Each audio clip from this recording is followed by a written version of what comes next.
Au Canada, il y a plusieurs véhicules financiers qui sont à ta disposition qui, lorsque tu les utilises à bon escient, peuvent te permettre de faire toute la différence dans l'atteinte de tes objectifs de finances personnelles. Si tu les connais et que tu les utilises mal, ou si tu ne les connais pas du tout, alors il y a un très gros manque à gagner. Donc suis cette vidéo jusqu'à la fin où je vais te présenter à quoi sert chacun de ces comptes et comment on pourrait l'utiliser pour atteindre tes objectifs personnels. Alors, on peut les classer, il y a plusieurs comptes, 8, parfois plus, dépendamment de comment tu les comptes, mais on peut les classer en 3 grands groupes. Le premier groupe, ça sera le groupe pour la retraite, donc les comptes qui servent à préparer ta retraite. Le deuxième groupe, ça sera pour un projet spécifique qui est déjà encadré par la loi, donc par Revenu Canada. Ça peut être par exemple pour l'achat d'une première propriété. Et le troisième groupe, ça peut être pour n'importe quel projet personnel que tu as.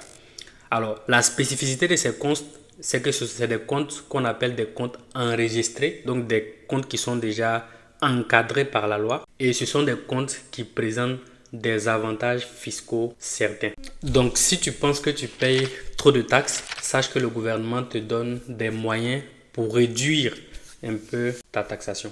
À toi de voir comment tu les utilises, ces moyens. Au moins dans cette vidéo, je vais te présenter simplement l'existence et l'utilité de chacun des comptes. Et en fonction de vos questions dans les commentaires, dans une prochaine vidéo, je pourrai vous présenter les spécificités des différents comptes. Notamment, je pourrais comparer différents comptes entre eux pour faciliter davantage votre compréhension de ces comptes. Alors, comme je le disais tantôt, il y a 3 usages principaux. Donc, on peut vraiment les classer en 3 grands groupes. Donc, le premier groupe que je vais donner ici, c'est le groupe pour préparer la retraite. Donc, je vous présente ici le diagramme qui résume vraiment l'ensemble des comptes. Donc, on va regarder le côté bleu. Donc, le premier groupe où l'objectif est de vous permettre de bien préparer la retraite. Donc le compte principal là-bas, c'est le REER, donc le régime enregistré d'épargne retraite.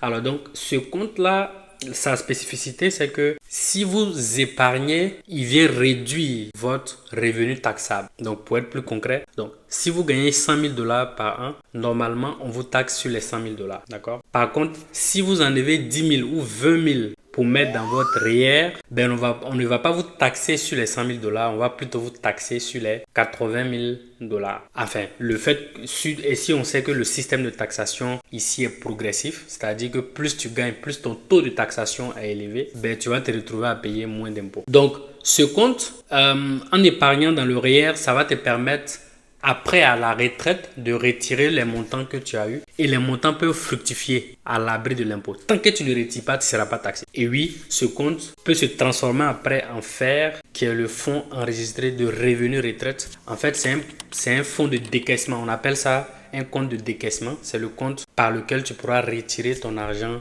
que tu as mis dans le REER après. À la retraite, voilà. Donc la retraite, ça peut être après 70 ans ou ça peut être un âge que tu t'es défini toi-même. Voilà. Donc après, il y a des dénominations. RPA, bon, c'est comme le régime de pension. En général, les régimes de pension, c'est des régimes où toi et ton employeur cotisez. Il y a des entreprises où quand toi tu ne cotises pas, l'employeur ne cotise pas. Donc souvent il faut bien regarder là où tu travailles. Peut-être que il faut que tu cotises pour que ton employeur cotise aussi pour que tu aies davantage d'argent. Bon, et puis les autres comptes, par exemple le CRI, le FRV, bon, ce sont des comptes immobilisés. Donc le CRI par exemple, c'est quand tu changes d'emploi, l'employeur cotisait un certain montant pour toi, tu veux immobiliser ce montant quelque part. Voilà. Donc l'une des particularités du FER, c'est que une fois que ton argent quitte le REER pour venir dans le FER, tu ne pourras plus jamais cotiser. Bien entendu, l'argent peut continuer à croître, mais tu ne pourras plus cotiser.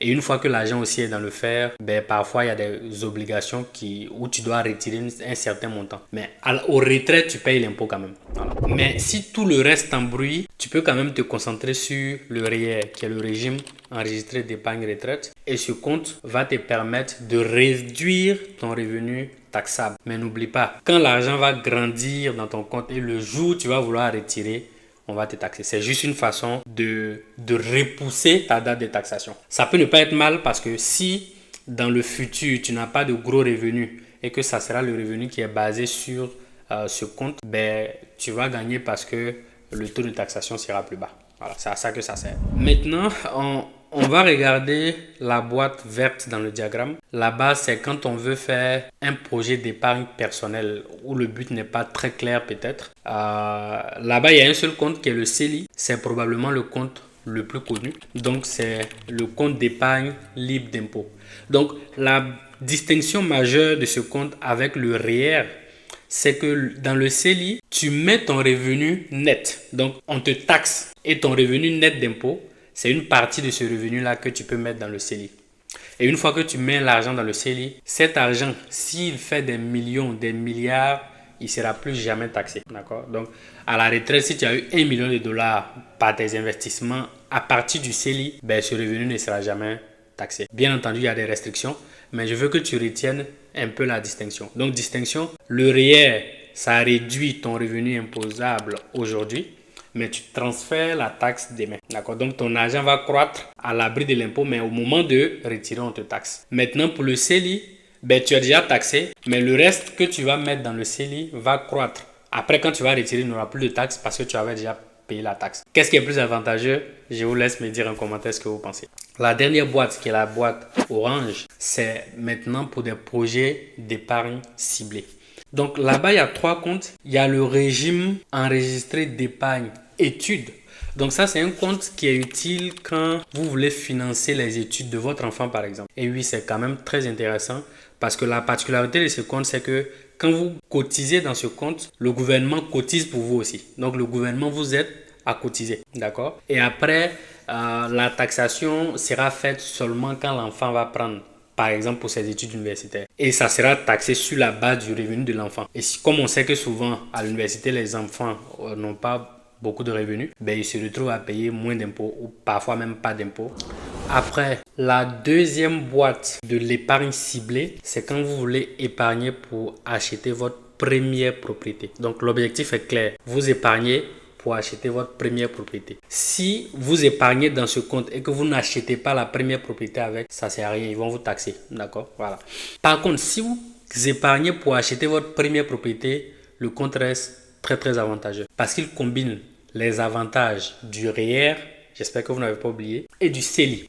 Donc, le premier avantage, c'est que si vous cotisez une partie dans le CELIAP, ben, ça réduit votre revenu imposable, ce qui est l'avantage du REER. La magie aussi, c'est que si l'argent continue de croître, de fructifier, cet argent n'est pas taxé. Donc, le deuxième avantage, c'est que ça continue aussi de croître à l'abri de l'impôt. Et au retrait, vous ne serez pas taxé également si vous prenez cet argent pour acheter votre première propriété. Si vous ne prenez pas l'argent pour acheter votre première propriété, vous serez taxé naturellement. D'accord? Mais une fois que c'est pour acheter la première propriété, et même si cet argent a atteint 100 000 dollars, 50 000 dollars, une fois que c'est pour acheter la première propriété, vous ne serez pas taxé. Bien entendu, il y a des limites. Chaque année, il y a un montant. Il y a un montant qui est donné maximum que vous pouvez cotiser. Ben, sinon, les riches allaient utiliser ces comptes-là pour ne plus payer d'impôts.